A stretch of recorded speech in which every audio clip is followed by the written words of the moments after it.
I was hiding.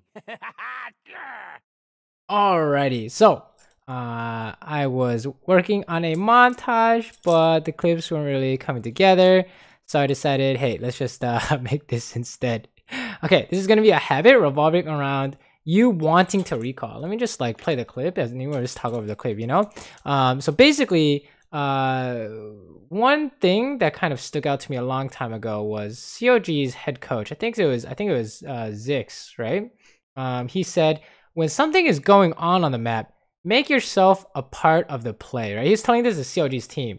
This kind of like resonated with me because a lot of times we just base while some shit is going on and then we don't really get anything, right? So this clip isn't going to be really flashy, but I think it's actually really important in terms of making sure you're being useful when something is going on and kind of judging when, you know, what you should be doing based off of what is going on. So we kind of like play the clip real quick, but let's rewind it all the way back, right?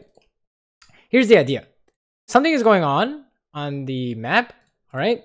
And you want to recall, but you know, as you're recalling, your team does something. What should you do? Should you recall?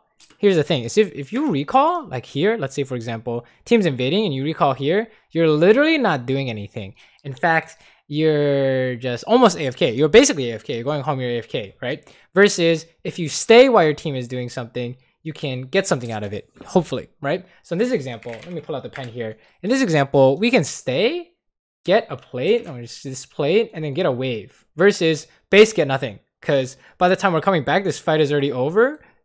So we can't capitalize it. Let's say if our team wins, we can't help them do dragon or tower. And let's say our team loses, we didn't get anything off it, right? So whether you decide to help this fight or not, you should try and do something, right? Sometimes basing is still the correct call. But in this case, let's say you can't go help, but you can still get something on the map. We should definitely stick on the map and get something while the enemy bot lane is kind of distracted, or the jungler, you know, they can't stop you from farming, right? So instead of kind of basing immediately and not having a great base, right? We didn't have too much money to buy anything spicy. We actually based with a lot of extra gold. What is this? Like another 400 gold, right?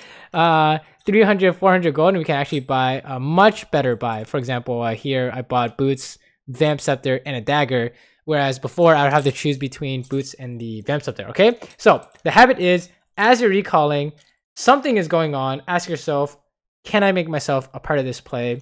If the answer is yes, go do it. Go do something productive. If not, you can just go home. But definitely something to think about as you're basing, okay? You want to be super efficient with your base timings, or really being super efficient with your team, right? You guys want to be doing stuff together. Even if you're farming and Pantheon is farming and they're like 3v5ing in their jungle, you still want to be getting something out of that, hopefully, right? If you can. If you can't, that's fine, but a lot of times you can in solo queue, all right? So yeah, let me know if this helped. I hope that you guys, you won't just continue basing when you see some crazy shit break out, all right? Yeah, good luck in your games, right?